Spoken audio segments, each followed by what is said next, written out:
स्वामी विवेकानंद जयंती के उपलक्ष्य में पीजी कॉलेज में राष्ट्र निर्माण में युवाओं की भूमिका विषय पर कार्यक्रम का आयोजन रखा गया। राष्ट्रीय चिंतक एवं प्रखर वक्ता पुष्पेंद्र कुलशेठ द्वारा युवाओं को सारगर्भित उद्बोधन दिया गया। कार्यक्रम में कैलाश चावला, सांसद सुधीर गुप्ता, विधायक दिलीप सिंह परिहार, भाजपा नेता संतोष चोपड़ा, नगर पालिका अध्यक्ष स्वाति चोपड़ा, जिला पंचायत अध्यक्ष सज्जन सिंह चौहान, जनपद अध्यक्ष शारदाबाई धनगर, विश्वदेव शर्मा उपस्थित रहे।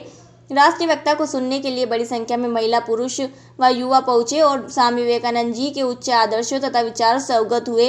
राष्ट्रीय वक्ता पुष्पेंद्र कुलशेठ ने अपनी ओजस्वी भाषण में कहा कि आज के युग में जो सत्ता पार्टी देश विरोधी रहेगा उसका कोई सम्मान नहीं होगा। इतिहास में सच कुछ और होता है और बता कुछ और जाता है। उन्होंने युवाओं को स्वामी विवेकानंद जी के आदर्शों और विचारों को अपनाकर देश सेवा की अपील की है। देश का युवा जागरूक हो, अपने राष्ट्र के प्रति समर्पित हो, सभी राष्ट्र के बारे में सोचेंगे तो देश विश्व गुरु अवश्य और शीघ्र बनेगा। करीब 2 घंटे चले कार्यक्रम में पुष्पन जी ने राष्ट्र निर्माण में युवाओं की अहम भूमिका पर सारगर्भित विचार व्यक्त किए। पुष्पन जी ने आम लोगों के अस्तित्व की लड़ाई, places of worship, minorities commission, संविधान में उल्लेखित बातों पर सवाल उठाए।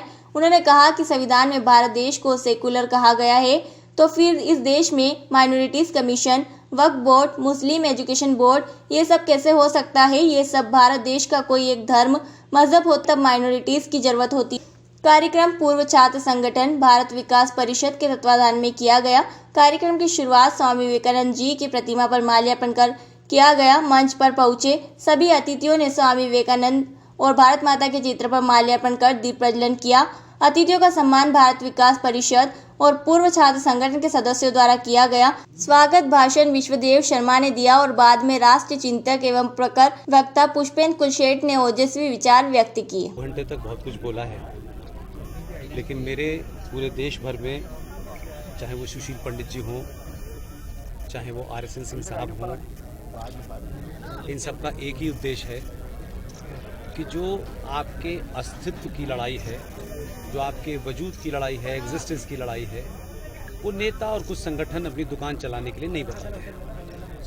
लेकिन ये कह देना कि सिर्फ 545 MPs की जिम्मेदारी है, मैं ऐसा नहीं मानता। इसलिए बहुत सारे ऐसे मुद्दे थे जिसमें मैंने प्लेसेस ऑफ वर्शिप एक्ट 1991 की बात उठाई, जिसमें संसद में बैठ करके भारत की शक्ति के जो केंद्र हुआ करते थे, 42,000 मंदिरों के ऊपर एक कानून बन गया जिसे आप प्लेसेस ऑफ वर्शिप एक्ट 1991 कहते हैं। फिर इस देश के अंदर 1993 में देश के तमाम कानूनों को धत्ता बताते हुए एक माइनॉरिटी कमीशन बन गया। और जब हमने कोर्ट सरकार से पूछा कि इस देश में माइनॉरिटी की परिभाषा क्या है, तो सरकार की तरफ से RTI पे जवाब आया कि हमारे पास ऐसी कोई परिभाषा नहीं है कि इस देश में नेशनल कमीशन फॉर माइनॉरिटीज़ में 17 करोड़ मुसलमान भी माइनॉरिटी में हैं, 35,000 पारसी भी माइनॉरिटी में हैं, 3% क्रिश्चियन भी माइनॉरिटी में हैं, 1.5% सिख भी माइनॉरिटी में हैं, और फिर 2006 में जैन को भी आपने माइनॉरिटी घोषित कर दिया। जो UN का जो चार्टर है उसका सेक्शन 24 ये कहता है कि टोटल पॉपुलेशन का 1.5 जो भी होगा वो माइनॉरिटी कहलाएगा। और इस माइनॉरिटी में भी 2 पॉइंट हैं जो सनातनियों को नहीं पता।